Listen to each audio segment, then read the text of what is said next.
Ben, who wins this fight? Well, America loses. I mean, to call this election cycle a dumpster fire is far too cruel to dumpster fires, which at least destroy garbage rather than making them president. I mean, the problem here is that every attack that Hillary leverages against Trump on his lack of foreign policy knowledge, experience, and basic common sense can be doubly true of her. My wife is a doctor. Okay, which means she's accomplished more in her short life than Hillary Clinton has in her entire life. I'm offended by the language of uprising applied to people who are breaking into other black people's stores and looting them. This is a lack of values. And people who are destroying private property, destroying cop cars, in an uprising against what exactly? Against the black police chief, against a mostly minority police force, against the black mayor, against the black president, against the black attorney general, against against a city council that is 9 of 15 are black and all 15 are elected Democrats. What is the uprising against? What is it seeking to achieve? I still don't see what exactly the riots are seeking to achieve. Bottom line is, this is all, it all could be boiled down to just act like a mensch. Act like a human being. Honestly, it's not useful to riot, it's not useful to break things, it's not useful to throw rocks at people. And the idea that we're supposed to sort of correlate your level of outrage. I'm going to stick to the 30 seconds on this. Yeah, the last sentence. The idea that we're supposed to correlate your level of outrage with a certain level of justification. In other words, the more outraged you are and the more angry you are, the more justified you must be, is absolute nonsense.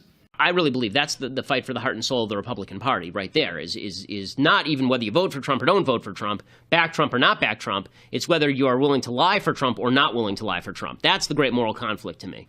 Well, what I do is I assume that I'm going to get a certain set of questions from folks like you, Brian, that I generally do get, and with all the veiled implications therein. Don't you feel persecuted when you go on a leftist network? The implication, of course, being that I see myself as a victim. Don't you feel like when you come on a leftist network and you're being attacked that maybe it's because, you know, you're just a little bit intolerant? These are usually the way these conversations go. So, you know, I'm glad, Brian, that you haven't done all of those things. You've done some of them. But if we can just trust the government, then why aren't we just trusting the government to do the right thing now? I don't understand why a piece of legislation makes them better at what they do. I mean, the government is not very good at what they're doing now. Why does new wording make them not suck? Because part of the reason...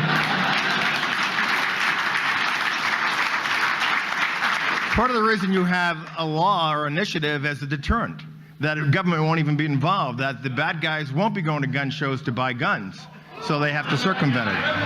Well, but that's exactly the point. If bad guys are not going to gun shows with regard to Ebola, and for a second, this is a mild digression. With regard to Ebola, the federal government just made the case that they don't want a federal travel ban, right? Because they said if there's a federal travel ban, people will just find a way to circumvent the federal travel ban. Okay, do you see the analogy here? Lies are bad regardless. And when Hillary lies, that's bad. When Trump lies, that's bad.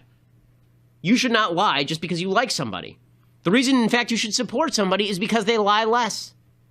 The reason you should support someone is because they're better as a human being, and they have better principles, and those principles matter. No, I mean, Anderson Cooper came out and he said that he felt bad that he had an ancestor that was a slave owner, but the country had changed. If you're far enough left, if you're a devotee of Howard Zinn, which Ben Affleck is, and you believe that America bears collective guilt for all the sins of the past and there is no repentance, then of course you would attempt to escape that collective guilt by saying, well, my ancestors were never a part of that. That really is the only logical reason behind this, because, look, there's nothing to be ashamed of that your ancestors did things that are wrong. Pretty much everybody's ancestors did things that were bad. That's the point. We've progressed beyond that, and if Ben Affleck can't see that, then that's the real tragedy. With the notion of white privilege, which has become this buzzword that you hear all the time now. White privilege is responsible for everything up to and including the Kardashians. It's responsible for everything, white privilege.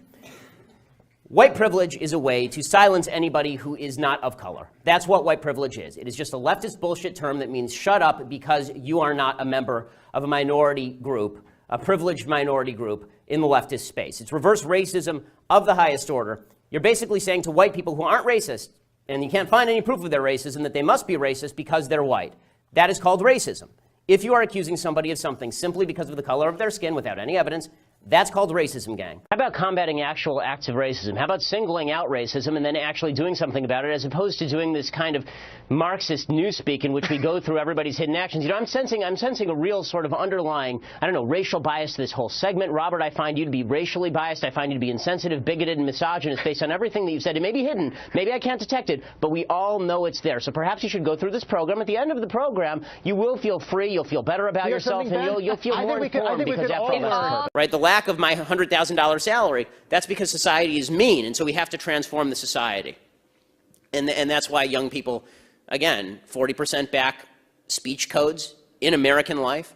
This is why I think the last poll was nearing or over 40% of young people are okay with socialism, like the actual socialism, because they don't know anything.